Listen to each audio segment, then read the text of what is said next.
بن عمر بن عاص رضی اللہ تعالیٰ عنہ سے روایت ہے کہ ایک شخص نے رسول اللہ صلی اللہ علیہ وآلہ وسلم سے سوال کیا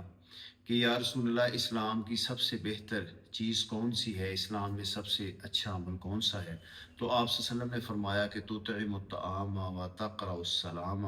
علی من عرفت و من لم تعرف، کہ بھوکے کو کھانا کھلانا اور ہر کسی کو سلام کرنا، چاہے آپ اس کو جانتے ہیں یا نہیں جانتے۔ تو اسلام میں بھوکے کو کھانا کھلانا،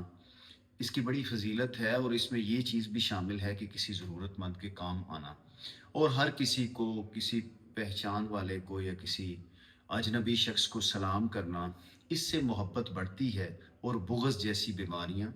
دور ہوتی ہیں۔ ایک اور جگہ پر حضرت ابو ہریرہ رضی اللہ تعالی عنہ سے روایت ہے کہ آپ صلی اللہ علیہ وسلم نے فرمایا کہ تم اس وقت تک جنت میں داخل نہیں ہو سکتے جب تک تم ایماندار نہ بن جاؤ، اور اس وقت تک تم ایماندار نہیں بن سکتے جب تک تم ایک دوسرے سے محبت نہ کرنے لگو، اور میں تمہیں ایک ایسا طریقہ نہ بتا دوں کہ تم ایک دوسرے کے ساتھ محبت کرنے لگے ہو، اور فرمایا کہ ایک دوسرے کو زیادہ سے زیادہ سلام کیا کرو۔